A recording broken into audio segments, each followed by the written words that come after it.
Hey everyone, welcome to your local agent podcast, episode 4.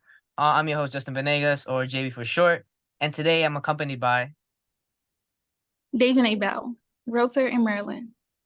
awesome. So what inspired you to pursue a career in real estate? And how did you get started in the industry? Okay, so I started off in real estate because one, I was in college and it wasn't the route for me. So I decided to drop out and pursue a career because I love helping people.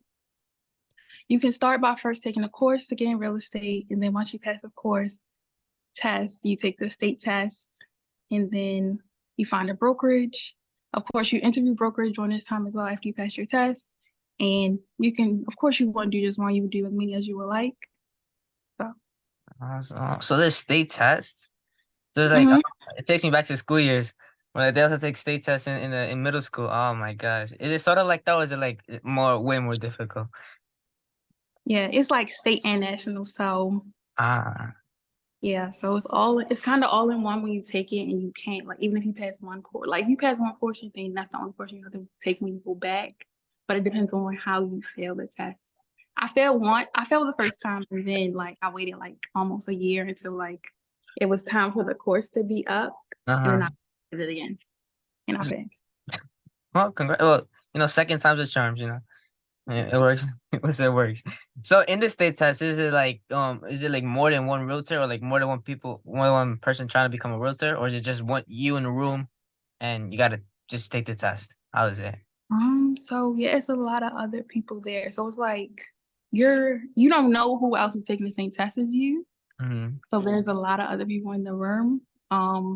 We were coming just straight out of COVID when I took my test. So it was like we had to wear our masks. You can't go in with any like hoodies, you can't go in with your glasses, but they check it for like cameras, things like that. Like Wait, really strict. We couldn't wear I don't think I could wear a hoodie or anything. really? Yeah. Yeah, it was really strict. So, Hey, that was that strict. Wow. Can you talk about like a personal interest or hobby that you feel influences your work as a realtor? Is there anything that influences you? Like you say, you like helping people. Is there any other factor that includes that as part of that? like hobbies. So I do like planting and like gardening, but like as a hobby that go and coincide. Oh, I like volunteering with Ah, like okay. things like that in organizations with children to help that. So I think that's kind of the thing. Okay. So is that like an important quality to have to become a successful agent? Like, do you have to like be open to helping people to actually get some experience as a realtor? Like, do you think that you helping people embodies your quality, like the way you work and the way you serve people? Do you think that kind of? Um, yeah, so I think this is a very much a people business, and you can't put the people have first. So your client's best interest is always who you're working for, and you're never working for yourself. You are working for yourself in a sense, but your client's interest is always at the forefront. So you can't get in the business just for money.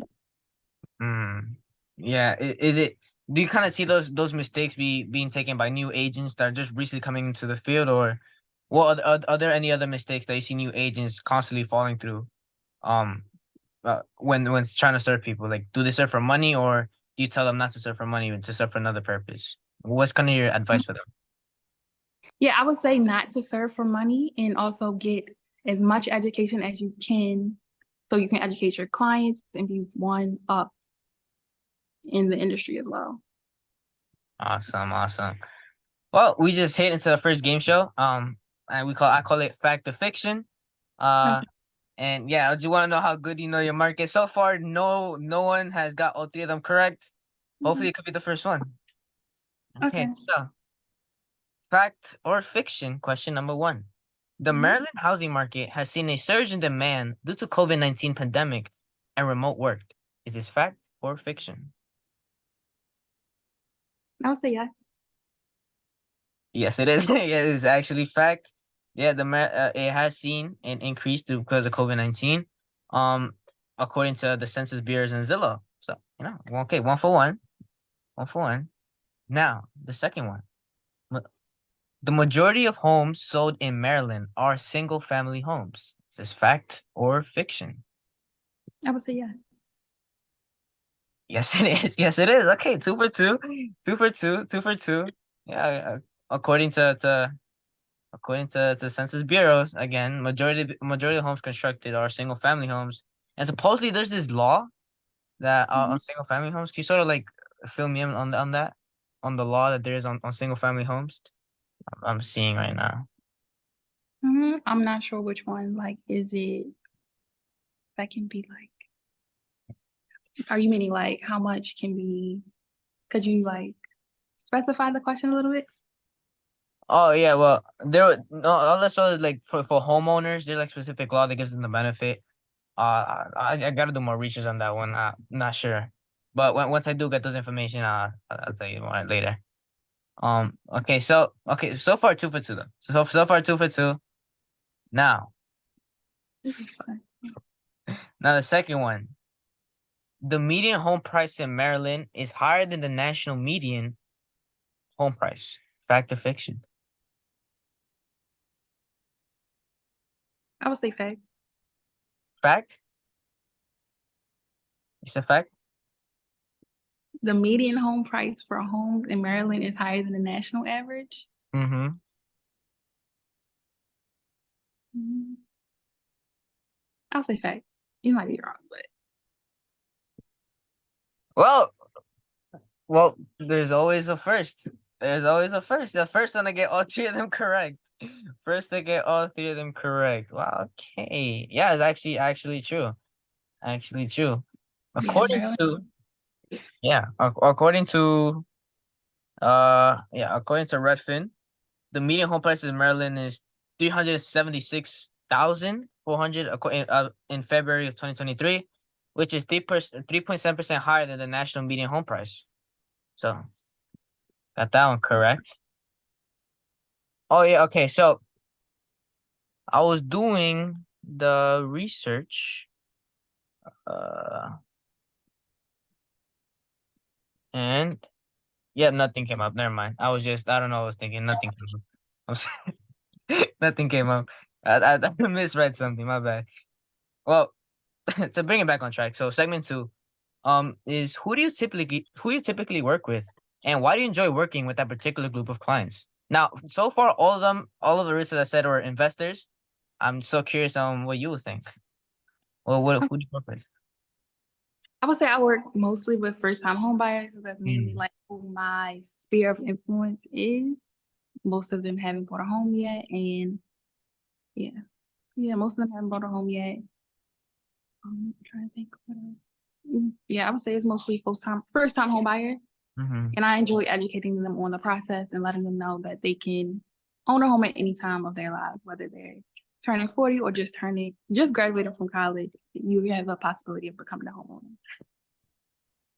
Cool. So, has there been a time that you actually went above and beyond for that client, or for a client that's newly searching for a home, and what do you learn from that experience so far?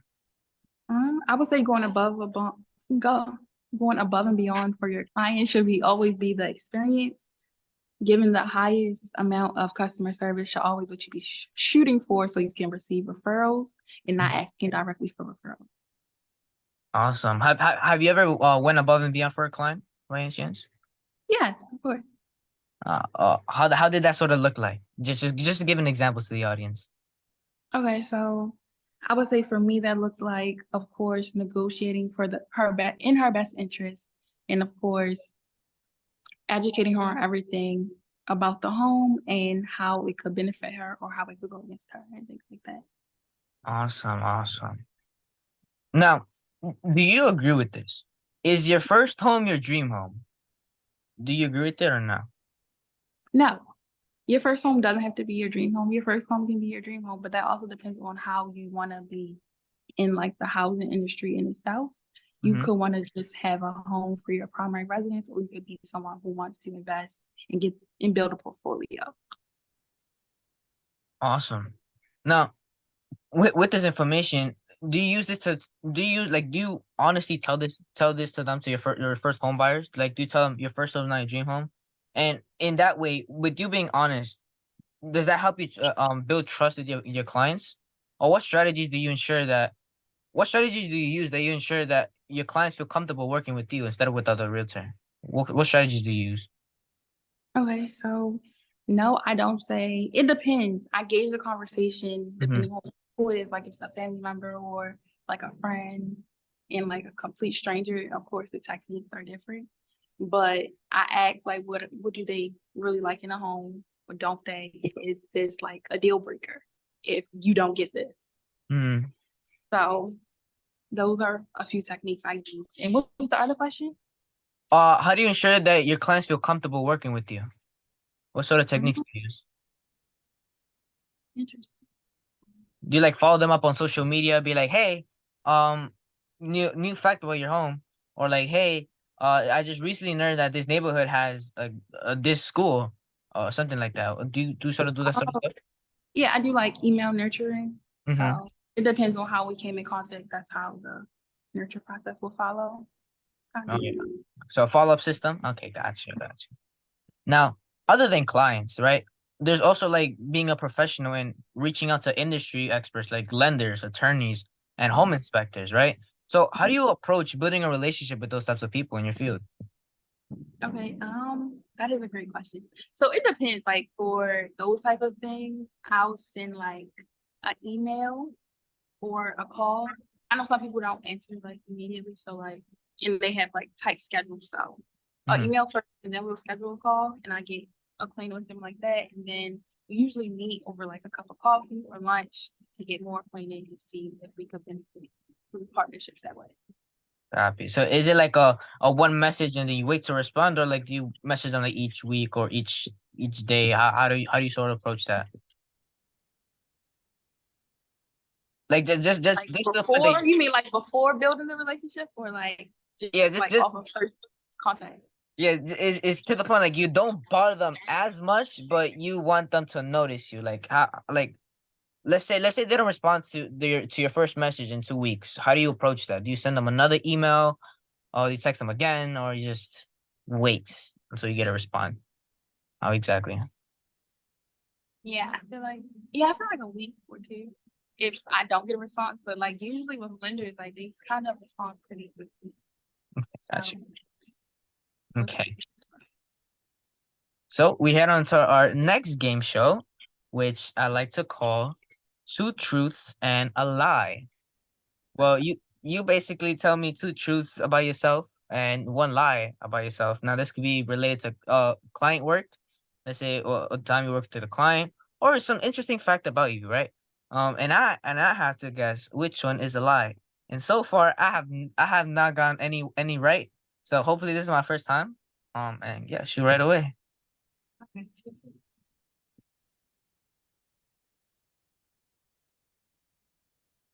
I am a full-time real estate agent pursuing real estate in Maryland. And you said two truths and a lie.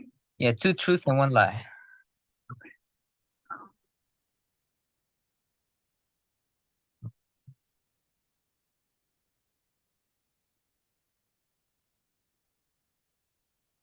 I'm a full-time real estate in Maryland, and I would like to work with more investors, and also am really into really into like home DIYs and everything. Mhm. Okay, so you're a full time agent. You would like to work with more investors, and you like home DIYs. Okay, so the third one has to be true because you told me that you do gardening and those the type of stuff. So that kind of gives me that impression. The third one is true. You like to work in more. But you just say you work at home buyers. You just say you work with home buyers, so investors. The second one. Second one is questionable. Now the first one, you're a full-time real estate agent. What do you mean by full-time? Is like full-time like from ah I can give you a hint. hold on, okay. Okay, who wouldn't want to work with more people, right? So who wouldn't want to work? Well, you also want to work with the right people. So I'm shooting for the stars. I am going with number two. Is a lie.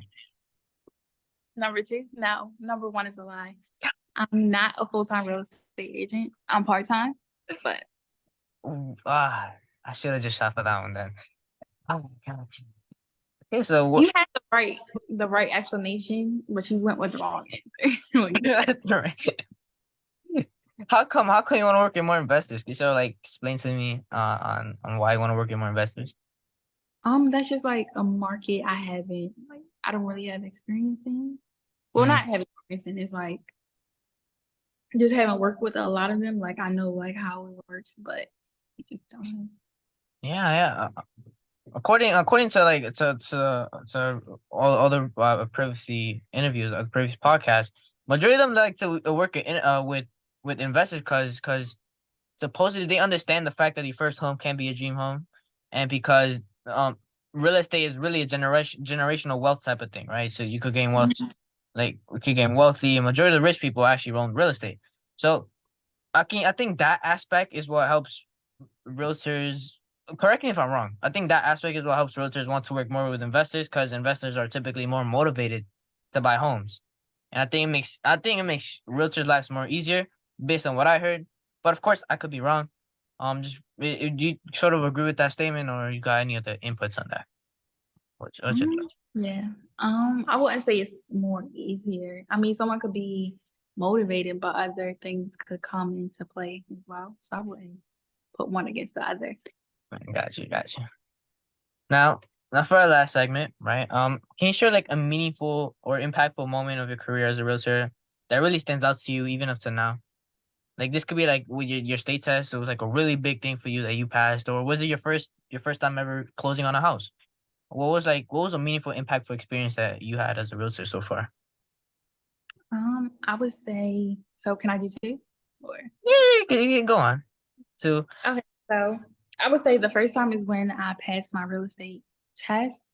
Because at first it was just like I was studying really hard. I had just had a baby, and it was like, am I going to get this, or am I going to have to take this class over again?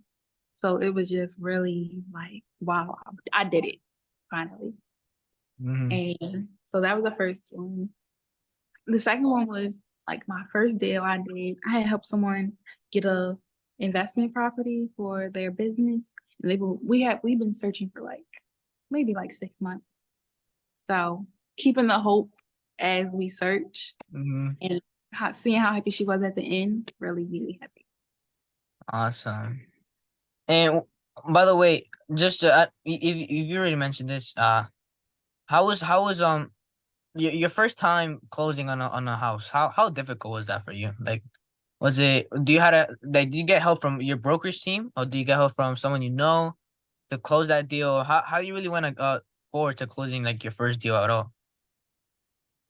Um, I would say, okay, so my first deal, I haven't done any like sales yet, but for rentals, rentals aren't hard to close per se. Mm-hmm. Mm-hmm. People just have to be motivated and know what they want and how much money they have and everything that comes with it. So I had did a business like commercial lease. Uh, So we've been searching things like that. And I do have a lot of support from my brokerage. awesome. So how is your approach to working with clients different from other real estate agents' approach in your market? Like, how is your approach different than other realtors? I know you mentioned that you volunteer, you help them personally, right? You be honest with them, but is that all that makes you different, or is there like any other like let's say you cold call them, or you not cold call, you call them on you call them on a weekly basis, checking up on them. How do you sort of differentiate yourself from other realtors? I would say in the way I'm trying to communicate with the client. So if they aren't ready, checking in, but like not feeling like overstepping or too touchy, kind of. So like how I wouldn't say sometimes it's like a text or email in there. Sometimes it's like holidays and things like that. And if they aren't ready, um, doing a countdown. So like if it's like credit holding them back, or maybe they have like a bankruptcy and we're just counting down until they can be approved. I Mm-hmm. send monthly things for that. Um, I'm trying to think what else. Like, yeah, like like if something holding you back with your credit because you signed or co-signed and we have to exclude this, but we have to wait a certain number of months. I'll send down a countdown a certain number of months, what you should be doing during this time to prepare so we can get the ball rolling in the future. Awesome. See, not many realtors actually have that follow-up system that you have. Like you send them monthly reminders through emails and all the other stuff. You sort of like for the new agents that also watch my videos, do you like have any advice for them who don't have this system put up for them? You sort of is there like is this system kind of necessary to have as you beginning to be a real estate agent, or is a system that you could build out throughout like the more experience you gain, the more is going to be necessary in the future. Well, how's your sort of intake on that? Okay, I would say I would say when you first start out, you should have a system because everyone you talk to isn't going to be ready. Hmm. So just being prepared to tell them, no, not for them. I think you being prepared to take no as a rejection and build the list and keep working it, you'll be fine if you start out really in the beginning. And I wouldn't say like for me, the system is really more so it's not really a system. It's like I have a CRM, but it's also you touching your clients and not trying to automate everything Hmm. Gotcha. and providing knowledge and value more. Got you. Got you. Now, I was really curious in this. So you say you're not a full-time real estate agent. How do Mhm. you balance how do you balance your business side of real estate with the personal side of with your personal life? How do you sort of balance that out? Um, so mm, um, I would say like I have a great support system. So like the balance part, I'm not hands on with everything. Mm, So with yeah, not really hands on with everything. So I have a balance with everything. If I need help with things, I have people that could assist. So I'm not like all over the place. Even when it comes to motherhood, work, there's like a balance there. um, so as a mom, right? I understand you're a mother. Um, my question was like how do you hold on? Yeah, so you have systems in place, you have people in place, but do it sometimes like because on my previous son she was also a mother and she said that it was really difficult like having a child and you trying to do your work as a side in your personal life, right? So I was trying to like sort of understand it. Is that the same for you, or like do you completely put a stop on it after a certain time and then you dedicate yourself on your family? Is it like that, or Okay, I see what you're saying. So like no, with that, like with doing work, I'll have my computer and she'll have hers, and we just sometimes she does interrupt, but like that's kind of natural. Like they're curious about what you're doing, but I would just say try to get her back engaged with whatever else you want her or he the child to do while you're working. I do tend to cut it off like maybe after like 7, and then we go in playtime and then dinner and things like that. But if you want to have like more of a balance, have something for the child to do more so, Mhm. or have someone take them during like certain periods. got you. So has there ever been a time in your real estate career that has been very difficult, that has like been very stressful for you? Has there been any of those types of has that ever happened to you? And if so, how do you overcome that big challenge or that big step? Um, yeah, I would say like during like my first year, I was just very frustrated because I felt stuck. And it was because of course it was these like personal problems and then like coming out of being stuck but still not feeling like you were moving as much. Hmm. So yeah, I would say during that time that was a stressful time. I feel like now I'm at a point where I'm like, I know I have to reach more people to get more business and I know I have to do what I have to do to perfect my craft and process of it. So Awesome, awesome. So, really, my last question is can you tell us a cause or issue that you're passionate about, and yeah, just what you're really passionate about other than like real estate? Or is there any other passions in your life? I know volunteering is one. Is like is there like any other hmm, anything else that drives you really? Okay. Other than real estate, I would say, mm, I would say like sustainability and like, can I suggest like organizations as well, or Yeah, yeah, fine. uh, Everything you need is like everything you need to like. Let's say you talking to yourself as well, you talking to yourself when you were like first starting real estate. What will you tell yourself first starting out this journey? Not what will you tell yourself? Like, yeah. okay. If I were first starting out, I would tell myself, don't be scared and to believe in yourself. You have a voice, people are going to listen. Hmm. And you know what you're talking about. There's no need to question everything you know. Yeah, overthinking can become really stressful. You're Yeah. battle with yourself. It's crazy. Yeah, I agree. I feel like I went through that a lot my first year, and like I got caught up in not doing anything because I was thinking so hard or not producing what I was creating or what I was working on because of fear. So yeah, don't be scared. You can do it. So Awesome. Now, now games the last game show, I call it the Can You Guess? Now, just really just a fun fact about your market as well.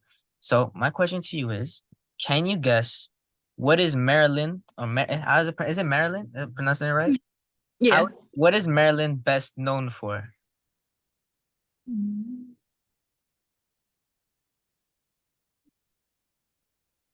It's food. It's food. I'll give you a hint. It's related to right. crabs. Blue, yeah, the blue crab. Yeah. So the blue is it really that good? Is it really that how good is it? So right here is like the right here is like the crab legs. The crab legs are amazing. Is it how is it over there in Maryland? I love crabs. I hate picking them, but I do love crabs. So they are really good. I mean, I'm not opposed to it. I just hate picking crabs now that I'm older. But like when I was younger, I really did love crabs. So definitely attest to it. They taste really good too. They taste They really good. did. They did.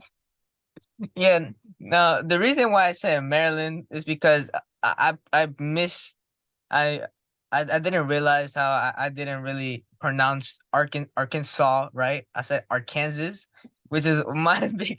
Now that I look back, it's so ridiculous. I want to make sure that I'm saying everything right instead of Yeah. getting. I mean, but like Arkansas and Arkan, I used to say that too, but because you have to learn, like it's Yeah, not Arkansas.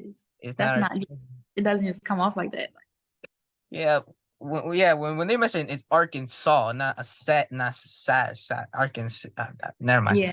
I'm joking. Now, Dejanae, where can the people find you? What social media platforms?